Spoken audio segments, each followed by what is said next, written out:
மட்டக்களப்பு மாவட்டத்திலே கௌரவ அமைச்சருடைய விளக்கத்தின் அடிப்படையிலே 50,000 பேருக்கு தான் தித்வா புயல் நடந்த நேரத்திலே சொல்லப்பட்டது. ஒரு தகடு வீட்டிலிருந்து பறந்து போனால் 10 லட்சம் தருவோம்.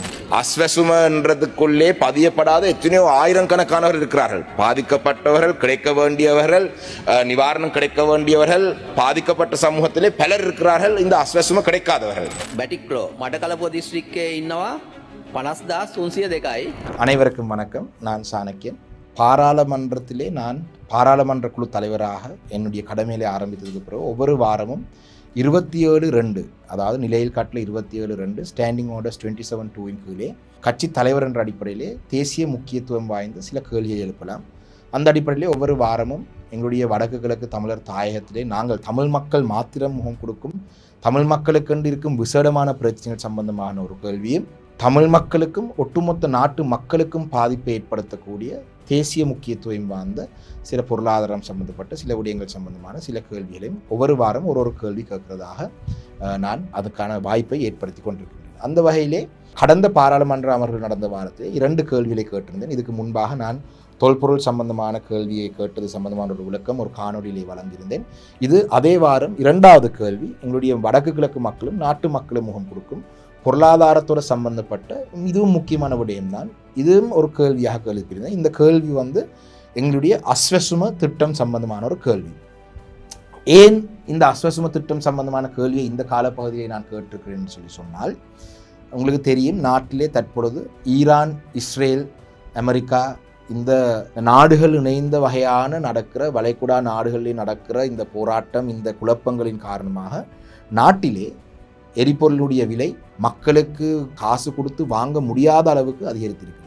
நிலக்கரி ஊழலா இல்லாட்டி நிலக்கரி கொண்டு வந்ததிலே தரம் குறைந்ததை கொண்டு வந்தது இவங்களுக்கு அந்த அமைச்சருக்கோ அந்த இறக்குமதி செய்தவருக்கு அனுபவம் போதாத காரணத்தால் ஒரு தவறான நிலக்கரி புலையாக வந்ததான்றது நீதிமன்றமும் ஜனாதிபதி ஆணைக்குழுவும் தீர்மானிக்கட்டும். ஆனால் உங்களுக்கு தெரியும், நாட்டிலே அமைச்சர் இப்பொழுது ராஜினாமா செய்திருக்கிறார். நிலக்கரியினுடைய தரம் குறைவு, நிலக்கரியுடைய தரம் குறைந்த காரணத்தினால நிலக்கரியின் ஊடாக உற்பத்தி செய்யும் மின்சாரத்துடைய எண்ணிக்கை அந்த வீதம் குறைந்திருக்கு. அதனால் அதுக்கு பதிலீடாக மின்சாரம் உற்பத்தி செய்வதற்கு டீசல் எரிபொருள் ஊடாக செய்ய வேண்டிய தேவை வந்திருக்கின்றது. எரிபொருளுடைய விலை வளைகுடா நாட்டில் இருக்கிற போராட்டத்தின் காரணமாக அதிகரித்திருக்கின்றது. இவ்வாறான நிலையிலே மிகவும் கஷ்டத்துக்கு மத்தியிலே வாழும் மக்களுக்கு அரசாங்கம் 100 பில்லியன் ரூபாய், அதாவது 100 பில்லியன் நிதியை ட்ரெஷரியின் ஊடாக வழங்குவதாக ஜனாதிபதி அவர்கள் பாராளுமன்றத்தில் அறிவித்தார். அதனைத் தொடர்ந்து அது சம்பந்தமாக கேள்வி எழுப்பிய பொழுது இந்த $100 பில்லியன் நாட்டிலே அஸ்வசும தெரியும் 2022ஆம் ஆண்டு 23ஆம் ஆண்டு காலப்பகுதியிலே பொருளாதார நெருக்கடி வந்ததுக்கு பிறகுதான் இந்த அஸ்வசும என்ற திட்டம் அறிமுகப்படுத்தப்பட்டது. அப்போ இந்த 100 பில்லியன் ரூபாய் காசும் இந்த அஸ்வசும பயனாளிகளுக்கு மாத்திரம்தான் கிடைக்கப் போகின்றது. அமைச்சர் அவர்களே, இது மிக முக்கியமான ஒரு கேள்வி என்னென்று சொன்னால், எங்களுடைய வடக்கு கிழக்கு மாகாணத்திலேயும் அஸ்வசுமன்றதுக்குள்ளே பதியப்படாத எத்தனையோ ஆயிரக்கணக்கானவர்கள் இருக்கிறார்கள். பாதிக்கப்பட்டவர்கள், கிடைக்க வேண்டியவர்கள், நிவாரணம் கிடைக்க வேண்டியவர்கள், பாதிக்கப்பட்ட சமூகத்திலே பலர் இருக்கிறார்கள். இந்த அஸ்வசும கிடைக்காதவர்கள். அப்போ அவர்கள் அதிலே முறைப்பாடு செய்திருக்கிறார்கள், தங்களுக்கு அஸ்வசும கிடைக்கவில்லை என்று.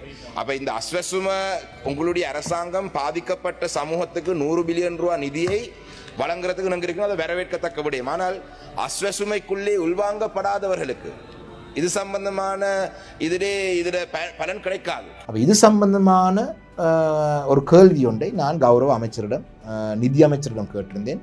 நிதி அமைச்சர் ஜனாதிபதியாக இருக்கும் காரணத்தால் நிதி அமைச்சர் வரையை தராதபடினால அதுக்கு சோஷியல் எம்பவர்மெண்ட் மினிஸ்டர் அதுக்கு அவருக்கும் பங்கு இருக்கு. அப்போ அவர் அதற்கான பிரதி அமைச்சர் பதிலை வழங்கியிருந்தார். இந்த பதிலே இருந்து நாங்கள் பார்க்கும் பொழுது கௌரவ அமைச்சர் அவர்கள் மட்டக்களப்பு மாவட்டத்தை நான் உதாரணமாக முன்வைக்கின்றேன். ஏனென்றால் நான் மக்களால் தெரிவு செய்யப்பட்ட மாவட்டம். அந்த மாவட்டத்திலே புள்ளி விவரங்கள் ஒரு அளவு எனக்கு தெரிந்தபடினால் மட்டக்களப்பு மாவட்டத்திலே கௌரவ அமைச்சருடைய விளக்கத்தின் அடிப்படையிலே 50,000 பேருக்கு தான் அஸ்வசும வழங்கப்பட்டதாக அதிலே குறிப்பிடப்பட்டிருக்கின்றது. බැටික්ලෝ මටකලපුව දිස්ත්‍රික්කයේ ඉන්නවා 50,302යි. இதிலே இந்த அஸ்வசும திட்டம்ன்றது வழங்கப்பட்ட பொழுது, அஸ்வசும பயனாளிகளை தெரிவு செய்யப்பட்ட பொழுது ஆயிரக்கணக்கான மக்கள் வடக்கு கிழக்கு மாத்திரமல்ல நாடு முழுவதும் அஸ்வசுமாவை தெரிவு செய்தது புலை என்றதை அந்த நேரத்தில் எடுத்து சொல்லியிருந்தார்கள். அதாவது ஒரு 2019ஆம் ஆண்டு செய்யப்பட்ட இன்கம் எக்ஸ்பெண்டிச்சர் இண்டெக்ஸ், இந்த ஒரு house hold income expenditure index இந்த இடை வைத்து கொண்டு, அதாவது ஒரு வீட்டிலே இருக்கக்கூடியவர்களுடைய வரவும் செலவும் வைத்து ஒரு தயார்படுத்திய ஒரு அறிக்கை தான் 2019ஆம் ஆண்டு அந்த அறிக்கை தயார்படுத்தப்பட்டது. அந்த அறிக்கையின் அடிப்படையிலே தான் 2022ஆம் ஆண்டு 23ஆம் ஆண்டு இந்த பயனாளியை தெரிவு செய்ததாக அவர்கள் சொல்கிறார்கள்.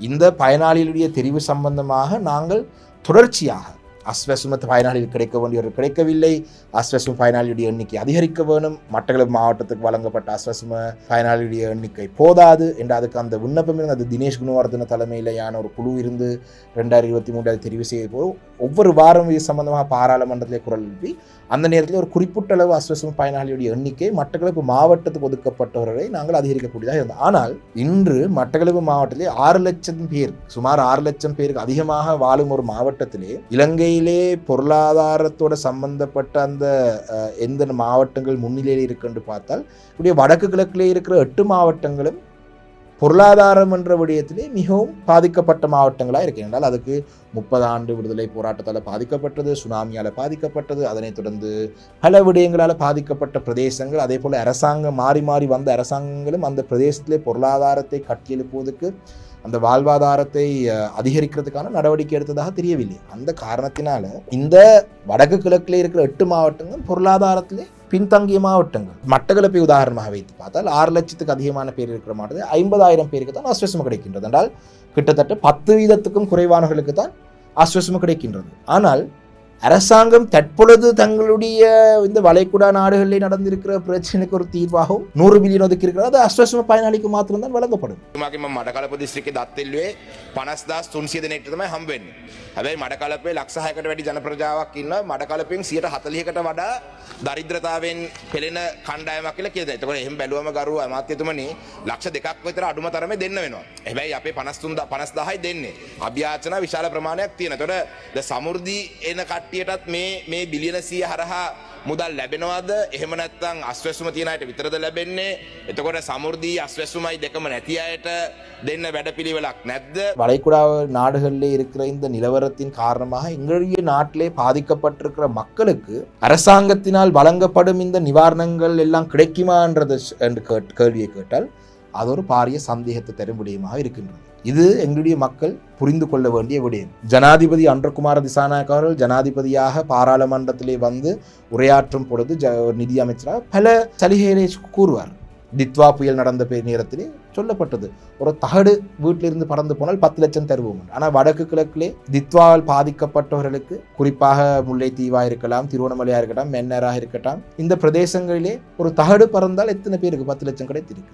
அதே போலதான் இன்னொரு வர்த்தமானி மூலம் சொன்னார்கள், ஒவ்வொரு ஆண்டும் இல்லாட்டி தொடர்ச்சியாக இயற்கை அனர்த்தங்களால் பாதிக்கப்பட்ட பிரதேசங்களில் வசிக்கும் மக்களுக்கு இதுதான் இறுதி சந்தர்ப்பம். நீங்கள் இந்த இயற்கை அனர்த்தத்தால் பாதிக்கப்பட போகிறது, அரசாங்கம் உங்களுக்கு புதிய வீடு அமைத்து தரப்போகின்றது. காணி இல்லாதவர்கள் காணியும் வாங்கி வீடு 1 கோடி ரூபாய் வரைக்கும் வீடும் காணியும் வழங்குவதாக சொன்னார்கள். ஆனால் மட்டக்களப்பு மாவட்டத்தை உதாரணமாக வைத்து சொல்கிறேன். வேத்துச்சேனை, பிரம்படி தீவு, கோடமேடு, எருவில் இவ்வாறான பிரதேசங்கள், சும்மா உதாரணத்துக்கு சொல்றேன், இவ்வாறான பிரதேசங்கள் ஒவ்வொரு ஆண்டும் வெள்ளம் வந்தால் அந்த பிரதேசங்கள் தாண்டு போவதும் அந்த பிரதேச மக்கள் இடம்பெயர்ந்து வருவதும் தான் வளமை. அவை இந்த மக்களுக்கு இந்த ஆண்டிலேயும் இடம்பெயர்ந்து சென்றிருந்தார்கள். கடந்த 2025ஆம் ஆண்டு மாரி காலத்திலும் இடம்பெயர்ந்து சென்றார்கள், 2024லையும் இடம்பெயர்ந்து சென்றார்கள். அப்ப அந்த மக்களுக்கு 1 கோடி ரூபாய் பெறுமதியான வீடு கிடைக்குமா? இல்லை. இது ஜனாதிபதி பாராளுமன்றத்தில் சொல்றாரே தவிர நடைமுறையிலே இந்த விடயம் இல்லை. அதே போலதான் இந்த 100 பில்லியன் ரூபாய் காசு வளைகுடா நாடு போராட்டத்தால் பாதிக்கப்பட்ட மக்களுக்கு அரசாங்கம் வழங்குகிறார்கள் என்று சொன்னது எங்களுடைய மக்களுக்கு கிடைக்குமா?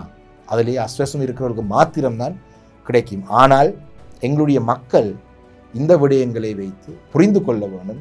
நாங்கள் தமிழரசு கட்சி பிரதான கட்சியாக நாங்கள் இந்த கேள்விகளை பாராளுமன்றத்தில் கேட்கிறது தமிழ் மக்களுக்கான இந்த அரசாங்கத்தால் கிடைக்க வேண்டிய இந்த விடயங்கள், தமிழ் மக்களுடைய பொருளாதாரத்தை கட்டியல் இல்லாட்டி தமிழ் மக்களுக்கு தேவையான சலுகைகள், தமிழ் மக்களுக்கு தேவையான நிவாரணங்களை பெற்றுத் தருவதற்கு நாங்கள் தான் தமிழ் மக்களுக்காக குரல் கொடுக்கிறோமே தவிர தமிழ் மக்கள் நம்பிக்கை வைத்த ஒரு சிலர் இந்த விடயத்திலே கரிசனை காட்டுவது போல தெரியவில்லை. அந்த வகையிலே தான் அமைச்சரிடம் கேட்ட கேள்வியிலே அமைச்சரிடம் நேரடியாக கேட்ட இது சம்பந்தமாக அஸ்வசும கிடைக்கவில்லை என்று முறைப்பாடு செய்து மீண்டும் அஸ்வசுமக்கு தகுதியுள்ளவரா இல்லையா என்று சொல்லி நீங்கள் ஆய்வு செய்வதற்கு என்ன நடவடிக்கை எடுத்துக்கணும் எதிர்காலத்திலே அதை எடுப்போம். அப்ப எதிர்காலத்திலே இந்த அரசாங்கம் ஆட்சிக்கு வந்து 1.5 வருஷம் ஆகிவிட்டது. 1.5 வருடங்களுக்கு பிறகும் இந்த ஆய்வை செய்யாவிட்டால் இந்த நாட்டிலே மோசமான பொருளாதார நிலையிலே பாதிக்கப்பட்ட மக்களுக்கு அந்த உரிய நேரத்திலே அந்த சலுகைகள் அந்த நிவாரணங்கள் வழங்காவிட்டால் அந்த சலுகைகள் தேவையான நேரத்தில் கிடைக்காவிட்டால் அது எவ்வளோ தூரம் மக்களுக்கு பிரயோசனமாக இருக்கும் என்றதை நாங்கள் புரிந்து கொள்வோம். இது மட்டக்களப்பு மாவட்டம் மாத்திரமல்ல, வடக்கு கிழக்கு பூராகவும் அஸ்வசும என்ற திட்டத்தை நாங்கள் மாற்றியமைக்க வேண்டும். அஸ்வசும பயனாளி எங்களுடைய தமிழர் தாயத்திலே இருக்கிற பல மக்களுக்கு நாடு முழுவதும் இதே பிரச்சனை இருக்கின்றது. வடக்கு கிழக்கில் மாத்திரமல்ல, தெரிவுகள் சம்பந்தமான பிரச்சனை நாடு முழுவதும் இருக்கிறது. ஆனால் நாங்கள் வடக்கு கிழக்கை பிரதிநிதித்துவப்படுத்துகிற பிரதான கட்சி என்ற வகையிலே எங்களுக்கு கூடிய பொறுப்பு இருக்கின்றது. வடக்கு கிழக்கு மக்களுடைய தேவைகளை பூர்த்தி செய்வதிலே அந்த வகையிலே தான் அரசாங்கத்திடம் கேட்டால் நாங்கள் ஆய்வு செய்கின்றோம். அஸ்வசும கிடைக்க வேண்டியவரை நாங்கள் புதிதாக சேர்த்துக் கொள்வதற்கான ஆய்வுகளை மேற்கொள்கிறோம். அதுக்கான ரிவ்யூ ப்ரோசஸ் நாங்கள் செய்து கொண்டிருக்கிறோம் என்று சொல்கிறார்களே தவிர இது ஒரு பொருத்தமான ஒரு விடயமாக நாங்கள் ஏற்றுக்கொள்ள முடியாது.